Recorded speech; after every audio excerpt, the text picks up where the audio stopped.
A One Piece game where you can create your own character, create or join your own crew, and explore and fight on the seas of the One Piece world. That would be the perfect One Piece game for me.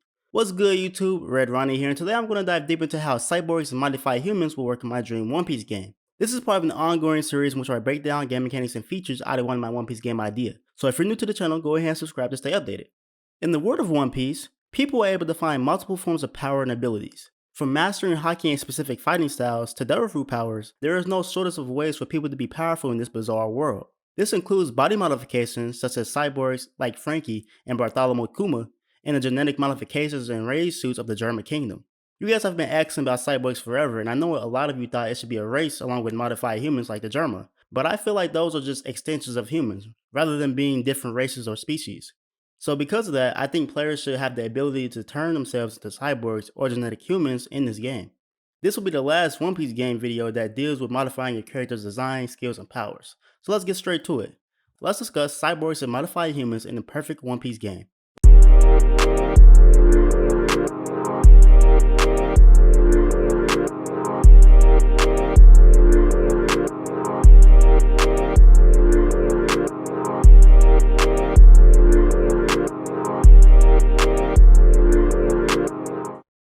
Like always, before we start, remember to drop a like if you liked the video, and go watch my previous One Piece videos before you finish this video to get a good idea of everything I'm talking about. So in this game, as stated before, there will be two types of body modifications a player could have, those being cyborg attachments and genetic modifications allowing players to use raid suits. So let's start with cyborgs. So players can become cyborgs by visiting different laboratories that will be spread across the map, or the Franky house in Water 7. Once you reach these places, the player will walk in and be able to choose what kind of cyborg attachment they will want for different body parts. There will be multiple different body parts that could be replaced with cyborg attachments. Those being both legs, either arm, either hand, the torso, the back, the head, and the eyes, with each attachment being able to provide different functions depending on what the player wants. For the legs, you can get an attachment that allows you to increase your sprint speed or just overall movement speed in general, or even ones that give you like hover boots or hover feet where you can fly around.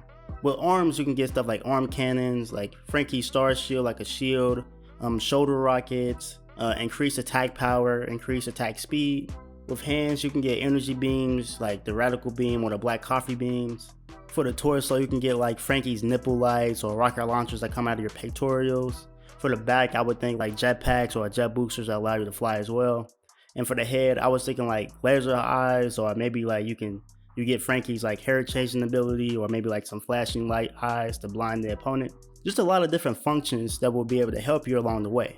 Now, those will just be body attachments, where technically by definition the person is a cyborg, but it's nothing too crazy, more like a prosthetic. But players will also be able to become full body cyborgs where their entire body is full of cybernetic attachments like Franky and Queen. These types of cyborg players will be able to have a whole bunch of those cybernetic attachments listed before with different strengths and weaknesses. Strengths include iron body defense, so your entire body is like steel now, so just like Franky, you have a higher durability than most humans. You will also lose your stamina bar, so you would no longer run on stamina because you're a cyborg. And you can also just have an entire moveset of cybernetic abilities. You don't need a devil fruit or a Haki or anything. You can just have your entire moveset just be cyborg attacks, because that's how much stuff you can get from being a cyborg. Now the one caveat to all this is that even though you lose your stamina bar where you won't burn stamina, you will gain a cola meter, which will work the exact same as a stamina meter, but except this is for cyborgs. Cyborgs will have to constantly refill up on cola in order to keep doing the attacks and keep being functional.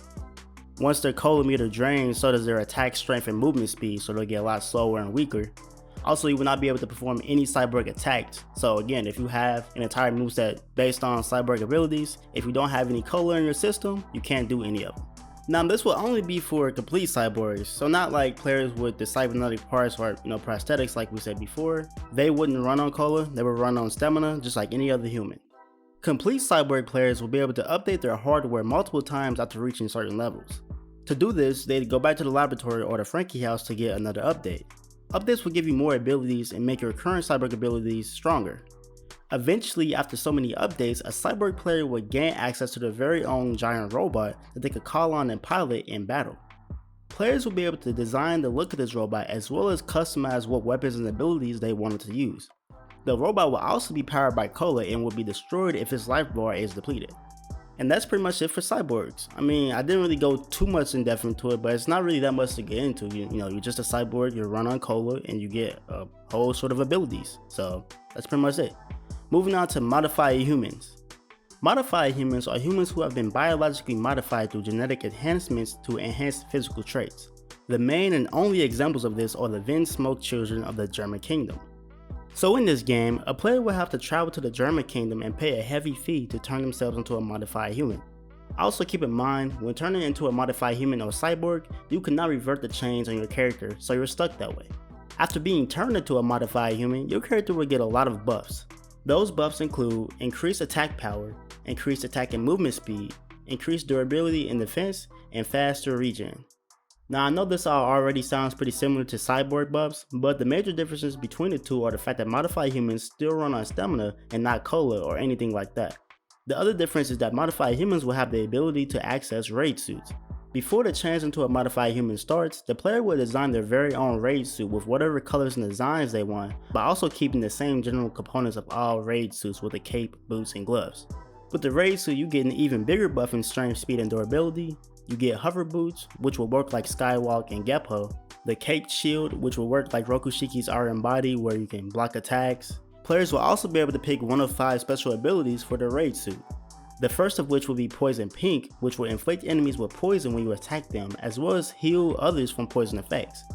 This will also make the user immune to poison when wearing the raid suit. Sparking Red will give the user the ability to emit energy beams and explosions from their body, causing burn effects. This will also make the user immune to burn effects when wearing the raid suit. Dengeki Blue will imbue users' attacks with electricity, causing enemies to be paralyzed. This also makes the user immune to paralysis or paralysis attacks when wearing the suit. Stealth Black will allow the user to become invisible. The invisibility of Stealth Black is so potent that even players with observation Haki wouldn't be able to find them in their infrared vision. Stealth Black users will be able to be invisible for as long as they want, but the invisibility will stop as soon as the user attacks or takes any damage. And Winch Green will give the user a powerful grappling hand that can extend and grab enemies no matter the size and swing them around to the ground or structures, causing great damage. The one downside to the raid suits is the fact that they can be destroyed in their canister form. So if an enemy was able to steal a modified human's raid suit like the canister form, they couldn't put it on, but they could destroy it, and the player will have to go back to the Germa Kingdom to get another one made. And that's just about it for Cyborgs and modified humans. I know this wasn't really a long one, and I guess I didn't go as in depth as I typically might do, but it wasn't really much to go into. It's just, cyborgs, how they work, and then modified humans in raid suits.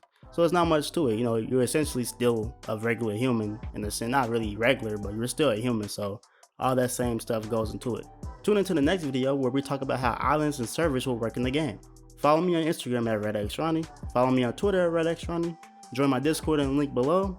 Remember to like and subscribe for more. See you in the next one. Peace.